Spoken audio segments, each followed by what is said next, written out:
Halo guys, Assalamualaikum warahmatullahi wabarakatuh. Kembali lagi di channel saya, Diari PKH. Sahabat YouTube, bagaimana kabarnya hari ini? Semoga sahabat YouTube semua dalam keadaan sehat, tambah rezekinya, dan tentunya semakin sukses. Pada kesempatan kali ini, saya akan menginformasikan kepada sahabat YouTube semua tentang nama-nama penerima PKH yang bantuan PKH atau nominal uang bantuannya di tahap 1 tahun 2022 berkurang ya sahabat YouTube. Nah, di video kali ini kita juga akan menginformasikan terkait dengan 5 hal ini yang menjadi penyebab berkurangnya bantuan PKH di tahap 1 tahun 2022 ya sahabat YouTube. Nah, kira-kira apa saja penyebab berkurangnya bantuan PKH ini? Simak terus videonya, jangan di skip supaya tidak menimbulkan gagal paham dan tentunya salah paham. Bagi yang baru gabung dan baru kenal dengan channel Diari PKH, saya ucapkan selamat datang dan terima kasih banyak. Saya mohon bantuannya kepada sahabat YouTube semua untuk terus mendukung channel Diari PKH dengan cara like, share, komen, dan tentunya silakan di subscribe channelnya, aktifkan notifikasi loncengnya supaya sahabat YouTube semua tidak ketinggalan di video-video terbaru dari channel Diari PKH ini. Dan silahkan di share ke grup-grup media sosial sahabat YouTube semua apabila video kali ini bermanfaat. Oke sahabat YouTube, langsung saja saya akan melanjutkan informasinya tentang nama-nama penerima PKH yang nominal bantuan PKH-nya uangnya ini berkurang di tahap 1 tahun 2022. Dan di video kali ini kita juga akan menginformasikan terkait dengan 5 hal ini yang menjadi penyebab berkurangnya bantuan PKH ya sahabat YouTube. Nah sahabat YouTube, di beberapa hari kemarin telah dilakukan yang namanya pemutakhiran data keluarga penerima manfaat bantuan PKH ya sahabat YouTube. Nah, efek dari pemutakhiran tersebut ada 2. Yang pertama, ini bisa menyebabkan bantuan yang diterima oleh keluarga penerima manfaat ini bertambah atau naik. Ini disebabkan karena perubahan data ataupun perubahan komponen yang ada di keluarga penerima manfaat PKH tersebut. Misalnya yang awalnya ini anak SD menjadi SMP, atau yang SMP menjadi SMA ya sahabat YouTube, ataupun yang sebelumnya ini tidak hamil kemudian hamil. Nah, itu adalah perubahan-perubahan yang menyebabkan nominal bantuan yang diterima ini bisa naik ya sahabat YouTube, dapatnya tentunya uangnya ya. Namun efek dari pemutakhiran data tersebut juga bisa mengakibatkan ya bantuan yang diterima oleh keluarga penerima manfaat bantuan PKH ini berkurang nominal uangnya dari bantuan yang diterima sebelumnya sahabat itu. Biasanya ini berefek ataupun diakibatkan karena perubahan data keluarga penerima manfaat yang mungkin misalnya yang awalnya ini balita karena sudah menginjak usia SD, sehingga antara balita ke SD ini kan nominal bantuannya turun, yang awalnya 750.000 ke 225.000 rupiah ya sahabat itu.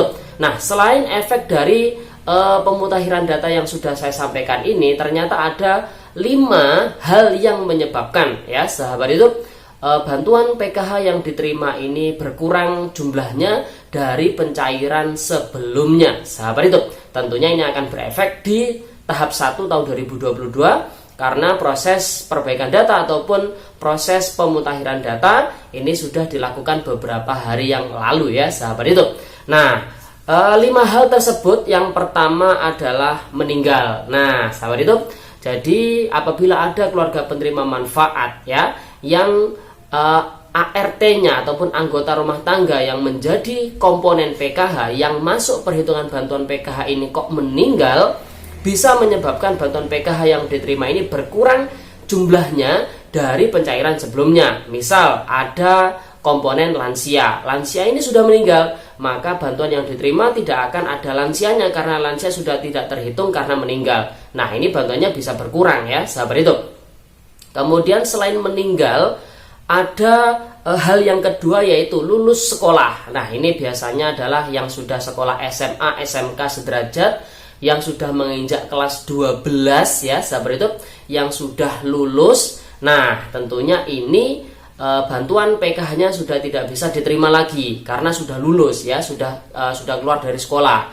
Ini juga bisa menyebabkan bantuan yang diterima PKH ini berkurang jumlahnya dari pencairan sebelumnya. Kalau sebelumnya ini mungkin masih kelas 12, masih terhitung. Di tahap yang sekarang atau di tahun anggaran yang sekarang yang si SMA ini sudah lulus, maka ya berkurang tentunya ya sahabat itu. Kemudian selain meninggal, kemudian lulus sekolah, yang ketiga adalah putus sekolah. Nah, ini mungkin anak SD, SMP, ataupun mungkin SMA ataupun SMK ya sahabat YouTube, yang mungkin ya karena kita tidak tahu ya kondisi ekonomi ataupun kondisi sosial si anak di lingkungannya si anak yang menyebabkan kadang dia tidak semangat belajar, akhirnya sekolahnya suka bolos dan ujung-ujungnya adalah putus sekolah ataupun dikeluarkan dari sekolahan ya sahabat itu. Nah, kalau hal seperti itu terjadi ya sahabat itu, putus sekolah, tentu bantuan PKH-nya tidak bisa diberikan ya sahabat itu, karena bantuan PKH ini diberikan bagi yang memiliki komponen pendidikan tentu untuk memenuhi kebutuhan pendidikannya. Kalau si anak ini tidak sekolah, terus apa yang dipenuhi ya kan ya sahabat itu.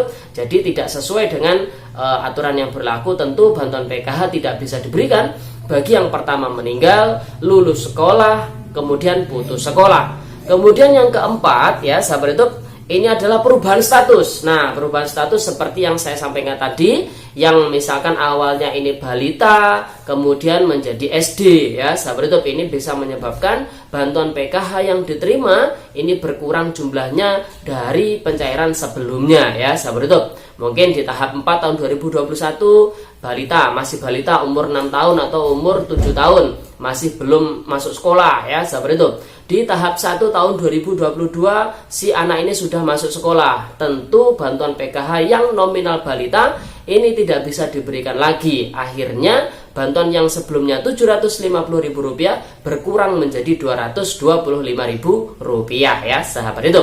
Kemudian hal terakhir yang bisa menyebabkan bantuan PKH diterima ini nominal uangnya berkurang adalah tidak terdaftar di DTKS. Nah, ini fenomena yang sangat banyak terjadi di tahun 2021 kemarin sahabat itu ya. Karena efek pemadanan data dengan Dukcapil ya sahabat itu, maka banyak ya anggota keluarga ataupun anak balita ya sahabat itu yang tercatat di KK ini tidak tercatat di DTKS, sehingga antara DTKS dan Dukcapil ini tidak sinkron ya sahabat itu, sehingga menyebabkan bantuan si anak balita ini tidak bisa dicairkan atau tidak diberikan.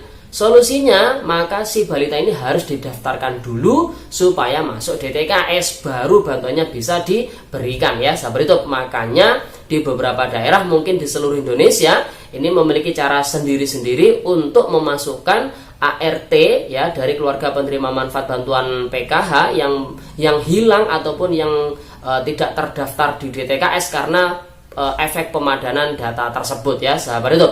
Jadi apabila tidak terdaftar di DTKS, maka bantuan PKH yang diterima ini bisa berkurang jumlahnya dari pencairan sebelumnya. Dan ini banyak sekali fenomena ini terjadi di tahun 2021 kemarin ya sahabat YouTube. Dan mungkin banyak dari pemerhati channel Diari PKH yang juga merasakan efek dari pemadanan data tersebut, yang akhirnya bantuan PKH banyak yang balita ini tidak bisa cair. Balita 2 cairnya cuma 1, kemudian ada SMP, SD, balitanya tidak masuk, ataupun SMA-nya yang tidak masuk, atau SD-nya yang tidak masuk ya sahabat itu. Jadi itu kemungkinan besar karena tidak tercatat di DTKS atau data DTKS-nya masih bermasalah, masih belum padan dengan Dukcapil. Maka harus dipadankan dulu, harus diperbarui dulu supaya bantuan PKH si balita ataupun si anak yang tidak masuk hitungan tersebut supaya masuk hitungan PKH ya sahabat itu. Oke sahabat itu, jadi itu 5 hal yang bisa menyebabkan bantuan PKH berkurang jumlahnya. Yang pertama adalah meninggal, kemudian yang kedua lulus sekolah, yang ketiga putus sekolah, yang keempat adalah perubahan status, dan yang kelima adalah tidak terdaftar di DTKS ya sahabat itu. Dan untuk nama-nama penerima PKH yang bantuan PKH-nya uangnya ini cairnya berkurang di tahun 2021 ini di tahap 1 tentunya, maka sahabat YouTube semua bisa introspeksi diri. Sahabat YouTube semua, apakah ada yang keluar dari DTKS, apakah ada yang meninggal, apakah ada yang putus sekolah, apakah ada yang sudah lulus sekolah, atau apakah ada yang berubah statusnya ya sahabat YouTube, dari balita ke SD ya. Kalau misalkan ada salah satu 5 hal yang sudah saya sebutkan tadi, tentu bantuan PKH-nya akan berkurang di tahap 1 tahun 2022 ya sahabat YouTube.